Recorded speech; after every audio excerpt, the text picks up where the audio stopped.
अफजल गुरु क्या करेक्टर था? इंटरेक्ट किया होगा आपने, पूछताछ की होगी, क्या कुछ बताता था? कैसा था जम्मू कश्मीर का एक लड़का, कैसे आतंकवादी बना? क्या ऐसे चीज़ें थी जिसकी वजह से वो आतंकवादी बना गया? किस तरह से मोटिवेट किया मतलब? इसी अफजल गुरु आपको पता था दैट ही पाकिस्तान तो गया ही था, ट्रेंड होके आया हुआ था, तो उसकी इंक्लिनेशन तो वहाँ उस तरफ था, झुकाव था। हाँ पूरी झुकाव थी, लेकिन फैमिली प्रेशर के वजह से ही वॉज नॉट वेंचरिंग। हाँ, लेकिन जब उसको तारिक मिला और तारिक ने फिर जो आपको कहते हैं ना रिलीजन के नाम पे, कौम के नाम पे, आई मीन कौम पे इतनी एट्रोसिटीज़ हो रही है, तो उसको मोटिवेट किया। और जब फिर उसको जब गाजी बाबा से मिलाने ले गया, गाजी बाबा से मिलने के बाद में ये टोटली ही गॉट मोटिवेटेड। अब जब फांसी हुई अफजल की, तो आप कहाँ पर थे सर? मैं एक्चुअली उस टाइम इंडिया में नहीं था, आई वॉज अब्रॉड, मैं कहीं फॉरेन असाइनमेंट में गया हुआ था, तो at that time I was not in India जब उसको फांसी हुई जब थी। फांसी हो गई तो फिर आपको क्या रिलीज हुआ? क्योंकि भाई जब ये पूरा इन्वेस्टिगेशन चल रहा था तब किस तरह के सवाल थे? यूसी देखो ना, ये एक कानूनी पत्रिका, I mean it was a judicial process, and judicial process में जो डिसीजन हुआ है, आई मीन दैट वाज जिसको कहते हैं वो एग्जीक्यूट हुआ। फिर इसमें एक प्रोफेसर था दिल्ली यूनिवर्सिटी का, SR I mean SAR Jilani थे, ये वाज आई थिंक उर्दू के प्रोफेसर थे, दिल्ली कॉलेज था अजमेरी गेट में, तो वहाँ पर ये वाज देयर। ये एक्चुअली अफजल गुरु, शौकत हुसैन और गिलानी, दे वर ओल्ड फ्रेंड्स। अच्छा। हाँ, पुरानी इनकी जानकार थी, तो ये पुराना ये मिलते रहते थे। जो ये गिलानी वॉज एंड क्या कहते was brought in by Afzal Guru. फिर जो मोहम्मद था, तो मोहम्मद भी जो उनका जो लीडर था, जो पाकिस्तानी के जो 5 टेररिस्ट आए हुए थे, तो ये मोहम्मद गुरु, जिलानी एंड अफजल, ये सारे I mean they used to meet in क्या कहते हैं शौकत हुसैन के गुरु के घर पे ये मिलते थे, एंड देन ऑब्वियसली ये सारा प्लानिंग था। इनफैक्ट जिस दिन पार्लियामेंट में अटैक हुआ, आई मीन इसको टास्क दिया गया था दैट भाई आप टीवी वॉच करो और बताओ आई मीन कौन है कौन नहीं है वहाँ पर। अच्छा, संसद भवन में कौन नेता हाँ है हाँ नहीं है? हाँ, तो टास्क दिया गया था। In fact Afzal Guru, I mean Afzal Guru ने पहला फ़ोन इसी को किया था, SR जिलानी को। हाँ SR गिलानी को, भाई बताओ क्या हो रहा है एंड ऑल दैट। अच्छा, इसमें सर एक और आतंकवादी था संसद अटैक में, जिसका नाम था ताहिर नदीम उर्फ गाजी बाबा।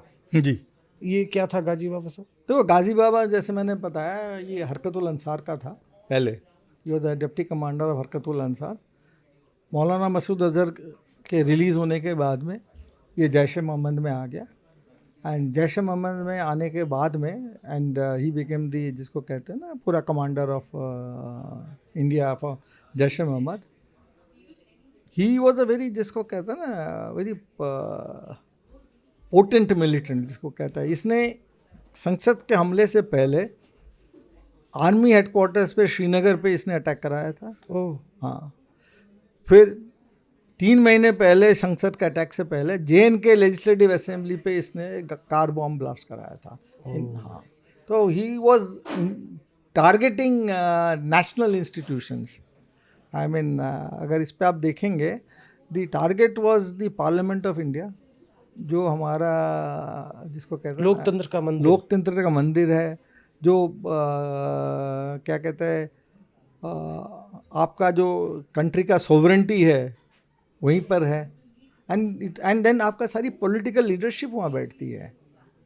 So it was an target on the, it was the entire country, जिसको कहते हैं ना, was targeted. Your political leadership was targeted, your temple of democracy was targeted, and your the sovereignty of the country was targeted. Security पे भी सवाल है ना, अगर वो आतंकी, 5 आतंकी जो पाकिस्तानी थे, अगर वो संसद भवन के अंदर घुस जाते तो कितनी बड़ी तबाही होती। आप वही तो मैं बता रहा था, अगर ये जैसे अगर ये अंदर घुस जाते हैं, then it would have been like IC-814 होता। होस्टेज सिचुएशन वहाँ था, होस्टेज सिचुएशन यहाँ रहता, और आगे कैसे क्या होता है वो तो इट वाज अच्छा, तो बहुत इसमें ये भी है कि ये 2001 में संसद भवन पर अटैक जी। हुआ था। आपकी बातचीत से दो किरदार ऐसे आए जो 2-3 साल पहले ही इंडिया की जेल से छूट कर पाकिस्तान गए थे और उन्हीं की अहम भूमिका इसमें सामने आ गई। एक तो मौलाना मसूद अजहर जी। और दूसरा आपने बताया कि भले आइडेंटिटी एस्टेब्लिश नहीं हो पाई थी लेकिन वो हाईजैकर में से एक था, हाँ, यस, मोहम्मद था जो although it was not we could not establish. और एक मौलाना मसूद अजहर। तो जब ये मौलाना मसूद अजहर, जब ये IC 814 हुआ था तब आप कहाँ पर थे? मैं उस टाइम दिल्ली में ही था। I was in Delhi only. In fact जो मुश्ताक अहमद जारगर है, इलियस लटरम जिसको कहते हैं, जो तीसरा जो टेररिस्ट रिलीज हुआ था, वो basically he was from JNK। तो उसकी रिलीज़ की प्रोसेस मैंने ही इनिशिएट यहाँ किया था and then handed him over to the concern authorities. तो आप खुद छोड़ने गए थे मतलब? हाँ, खुद छोड़ने गया था मैं। जरगर को? हाँ, इसमें तो वो क्या था प्रोसेस, क्या कोई प्रोसेस बातचीत ये हुई था थी? Basically, I mean I am not able to remember total ये properly, but the fact is he was in the jail in India, I mean in Delhi. तो then we approach the concerned court से हमने request करी because of the all this जिसको कहते हैं ना hijack situation and all that, government of India की तरफ से। And then after that he was release होने के बाद में देन उसको लेके फिर हम we handed him over at the airport.